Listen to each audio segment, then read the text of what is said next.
Pemimpin tertinggi Pakatan Harapan dikatakan sedang meneliti cadangan agar PKR dan Amanah masing-masing menjadikan Idris Harun atau Nur Azman Hassan sebagai calon mereka untuk pilihan raya 3 minggu lagi. Idris dan Nur Azman adalah antara 4 adun Melaka yang menyebabkan kejatuhan pentadbiran Sulaiman Mat Ali sebagai Ketua Menteri pada 4 Oktober. Ia kemudian membawa kepada pembubaran DUN Melaka bagi membolehkan PRN diadakan. Difahamkan Pakatan Harapan menolak cadangan untuk menerima 2 adun lain, Nur Effendi Ahmad dan Nur Hizam Hassan Bakti, atas alasan mereka berperanan menjatuhkan gabungan itu daripada kuasa pada Mac tahun lalu.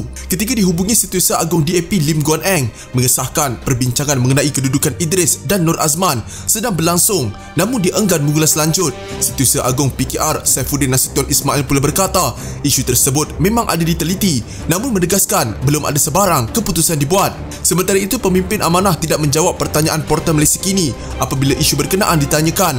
Portal Malaysia Kini difahamkan selepas Majlis Presiden Pakatan Harapan bersidang, DAP mengadakan mesyuarat jawatan kuasa pusatnya dan memutuskan mereka tidak dapat menerima cadangan berkenaan.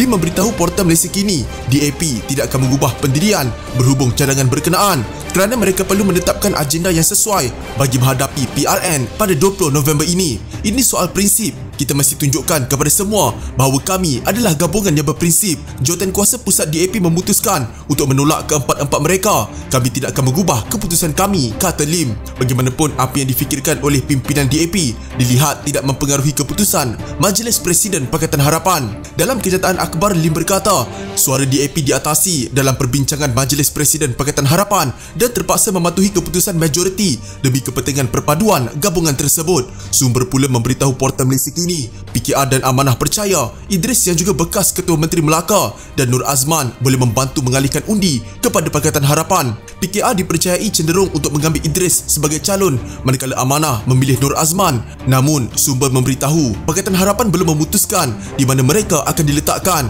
Satu sumber berkaitan DAP memberitahu DAP berpendapat menjadikan Idris dan Nur Azman sebagai calon akan menjejaskan undi gabungan itu dan menghilangkan minat orang ramai untuk mengundi nanti. Lebih-lebih lagi, kami menjangkakan peratusan keluar mengundi kali ini rendah. Kami tidak mampu mengambil risiko besar untuk keuntungan kecil, kata sumber itu. Sumber PKR pula berkata beberapa pemimpin parti itu ada membangkitkan bantahan dan kebimbangan mereka secara dalaman terhadap langkah mengambil Idris dan Nur Azman. Dia mendakwa mereka yang menyokong cadangan tersebut adalah minoriti namun berjaya mempengaruhi Presiden parti itu, Anwar Ibrahim. Anwar berkata Idris, Nur Azman, Effendi dan Nur Hizam tidak boleh disamakan seperti ahli politik yang terlibat dalam langkah syaratan.